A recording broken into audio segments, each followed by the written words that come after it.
Assalamualaikum warahmatullahi wabarakatuh. Selamat datang kembali di Rio Hotspot Channel. Oke, di awal perjumpaan kali ini kita akan coba sedikit membahas sebuah pertanyaan kemarin yang masuk di DM kami. Soal apa ya? Soal masuknya Glenn Sugita, yakni seorang bos utama Persib, ke jajaran komisaris PT LIB. Nah, ini masih menimbulkan banyak tanda tanya nih. Ada yang masih bingung juga, apakah ini Pak Glenn ini keluar dari Persib? Nah, kalau keluar dari Persib, lalu bagaimana nasibnya Teddy Cahyono? Kemana tuh sekarang?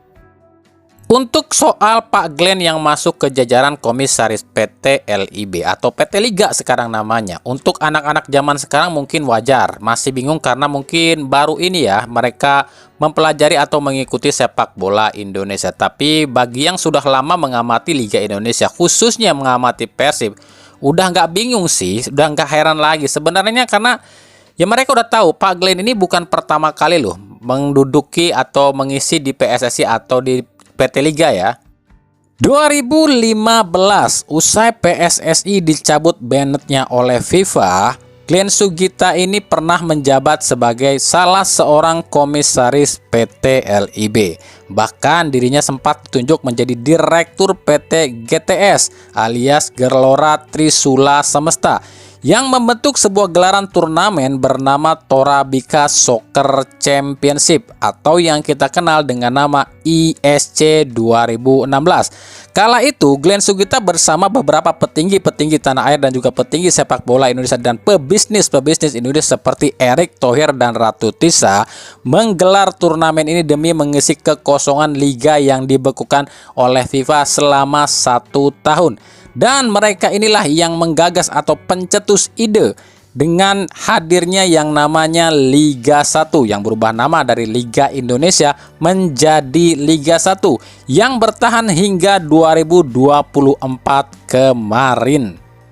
2018 Glenn Sugita masuk ke jajaran Esko PSSI, tapi dia memilih mundur lantaran waktu itu banyaknya anggota Esko PSSI yang korupsi seperti Joko Driono dan lain-lain.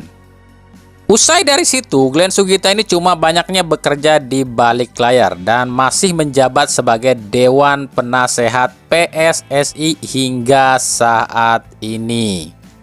Nah, udah paham ya. Jadi Glenn Sugita itu berkecimpung di PSSI atau LIB itu bukan baru sekarang, tapi dari dulu juga masih terus berkaitan dengan PSSI dan LIB, tapi tetap jabatannya sebagai bos utama PT PBB alias PT Persib ya.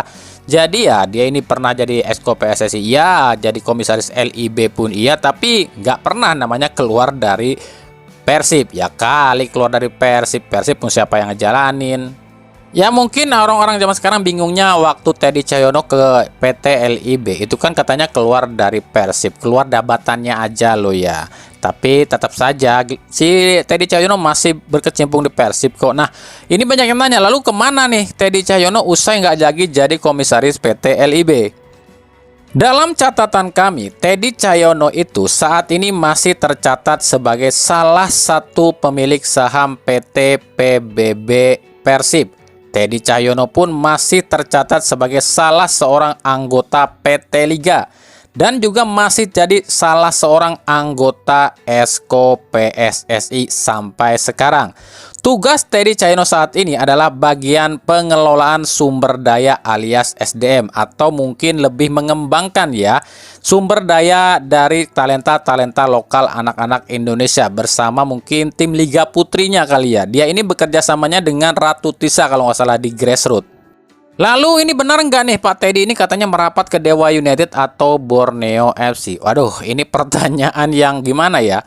Agak sulit kami bahas sebenarnya ya. Kenapa demikian? Bagi yang udah paham seluk-beluk sepak bola Indonesia mungkin nggak akan bertanya seperti ini, karena ini agak pertanyaan yang mudah-mudah susah, sulit-sulit gampang buat dijawab sih sebenarnya. Jadi gini deh, secara singkatnya, di sepak bola Indonesia itu, atau khususnya di Liga Utama Indonesia itu, ada terbagi dari 3 kelompok. Kelompok apa ya? Kelompok klub ya. Ada yang namanya kelompok aliansi ataupun koalisi, ada juga kelompok yang namanya independen, ada juga tim yang namanya tim oposisi. Udah paham dong maksudnya?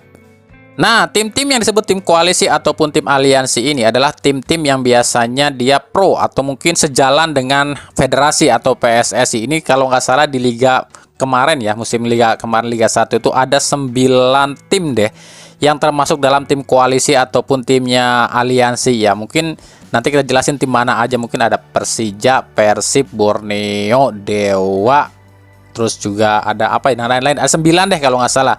Nah, tim independen adalah tim-tim yang memang mandiri, dia ini nggak tergabung dengan klub-klub lain dan memang mandiri aja, kadang pro ke PSSI, kadang juga nggak pro ke PSSI karena mereka independen sendiri. Nah, tim oposisi ini tim-tim yang memang kadang nggak sejalan dengan apa sepemikiran dengan PSSI atau mungkin tim anti lah, sedikit anti dengan PSSI itu ada. Itu 3 kelompok itulah. Jadi kalau dibilang apakah Teddy Cahyono ke Dewa atau ke Borneo FC sebagai manajemen, kami udah kurang tahu ya. Tapi kalau misalnya ada hubungan apa Teddy Cahyono dengan Borneo atau Dewa United, ya buat kami ya agak ketawa aja, karena ya kalau misalnya Teddy Cahyono berada di Dewa atau berada di Borneo FC ikutan meeting dan segala macam, itu hal yang biasa karena mereka satu aliansi. Begitu juga dengan bosnya Borneo atau bosnya Dewa tiba-tiba ada di manajemen Persib ikutan nimbrung. Nah, buat kami hal yang wajar karena mereka satu koalisi ya. Jadi makanya seribet itu ya ngurusin sepak bola Indonesia, ngurusin klub di Indonesia gitu ya. Jadi kita ini kalau kita jabarkan emang agak sulit dipahami tata kerja, cara kerja orang-orang klub di Indonesia. Jadi kita sebagai penonton biasa, orang awam kita nih yang nggak ngerti seluk-beluk sepak bola seperti itu, udahlah nggak usah ribet lah ya, nggak usah mikirin si Anu mau ke Anu, bos Anu mau ke Anu, nggak usah. Kita mah ya udah dukung tim kita aja, nikmatin pertandingannya, nikmatin permainannya, gitu ya.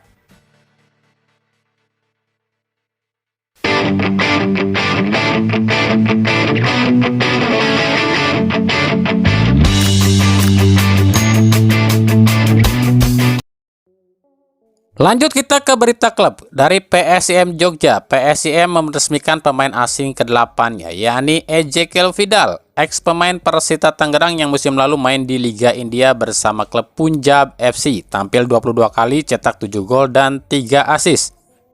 PSIM mendapatkan Vidal secara gratis karena kontraknya udah habis di bulan Mei lalu bersama Punjab FC. Nah, kami belum tahu nih apakah PSIM ini akan pakai 8 atau 11 pemain asing. Sebab sejauh ini yang kami tahu yang baru setuju ataupun yang udah pasti pakai 11 pemain asing itu baru Semen Padang FC lo ya. Yang lain kami belum tahu pakai 11 atau 8. Dari Persis Solo memperkenalkan Adriano Castanheira, gelandang asal Portugal yang musim lalu main di Malut United. Tampil 33 kali, cetak 2 gol dan 4 assist. Jadi sejauh ini baru ada 4 pemain asing Persis Solo ya, yakni Clayton, Sokodai dan Adriano. Sebenarnya ada 5 sih dengan Jordi Tutuarima, tapi ini lagi ada konflik nih dengan klub asal Belanda ya, VVV Venlo. Sebab si Jordi ini masih punya kontrak di Persis Solo, tapi kemarin terlihat main ikutan di Liga 2-nya Belanda di VV Venlo. Jadi kita nggak tahu nih si Jordi ini akan bertahan atau out.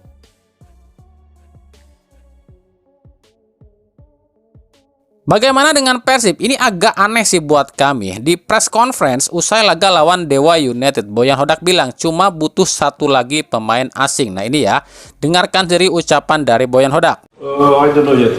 This one we didn't talk. Probably I'll talk to management.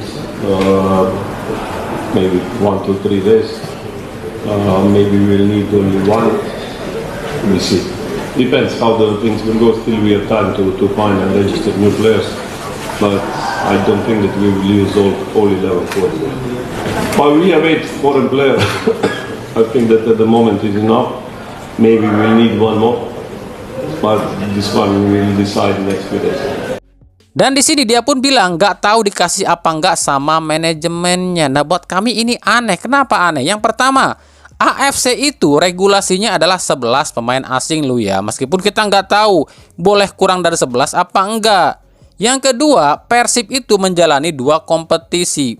Buktinya berkaca pada musim lalu aja deh, di mana Persib aja ngap-ngapan di AFC. Apakah ini nggak akan jadi blunder yang kedua kali?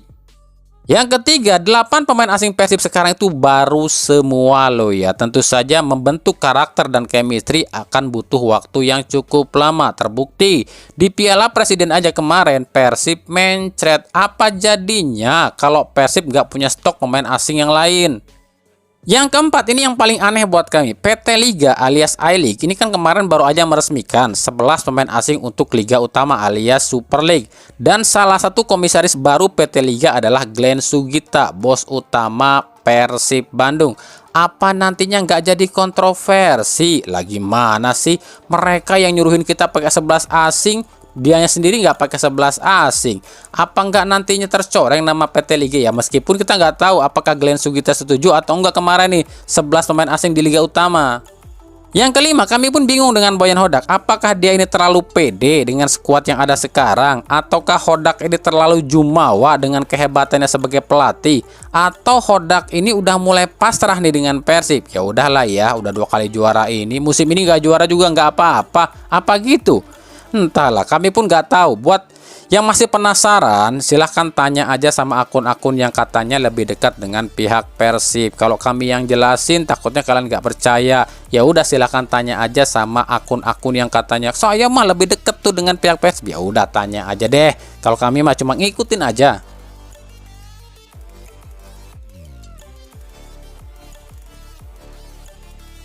Dari Persebaya kembali jadi tim pertama yang raih trofi di awal musim. Seperti musim lalu ya, usai menaklukkan Western Australia di ajang pramusim Anniversary 98 tahun Persebaya yang digelar di Australia. Nah, banyak yang bilang permainan Persebaya berubah drastis dari yang ditangani oleh Paul Munster ke yang ditangani oleh Eduardo Perez. Betul, memang secara permainan, gaya permainan Persebaya kali ini memang agak berubah ya. Jadi lebih cepat, lebih determinasi. Meskipun kekurangan Persebaya masih sama kalau menurut kami, yakni ada di lini depan. Nah, apakah ini akan menjadi ulangan ya dengan musim lalu, di mana musim lalu Persebaya jadi tim pertama yang raih trofi dan permainan di awal musim pun sangat-sangatlah menarik, tapi akhirnya kehabisan bensin dan hanya finish di urutan berapa kemarin ya? Ke urutan ketiga ya, kalau keempat ya. Dan gagal lagi meraih juara yang udah lama nggak diraih oleh Persebaya sekitar 21 tahun yang lalu. Nah, kita akan tunggu apakah Persebaya mampu memutuskan puasa gelarnya di musim ini.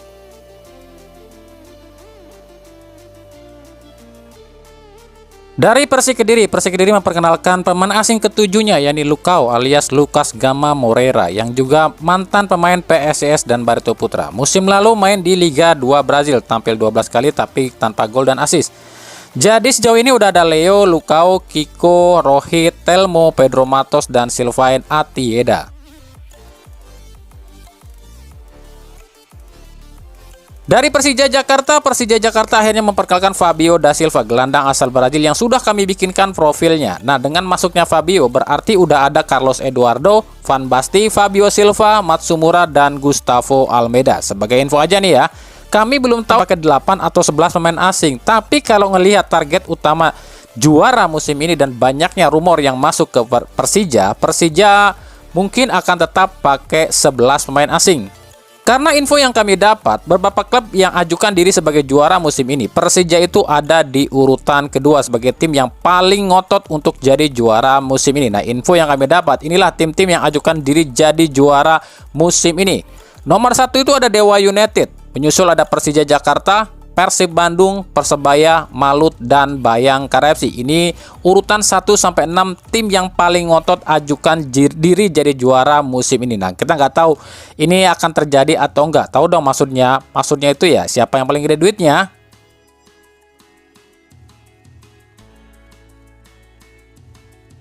Dari Malut United, Siro Alves terlihat sudah tiba di Bandara Soekarno-Hatta, Tangerang, Banten. Ya, Siro resmi kembali ke Indonesia, tapi bukan ke Bandung ya, melainkan ke Malut United. Tapi tetap dia ke Bandung dulu, sebab rumahnya masih ada di Bandung.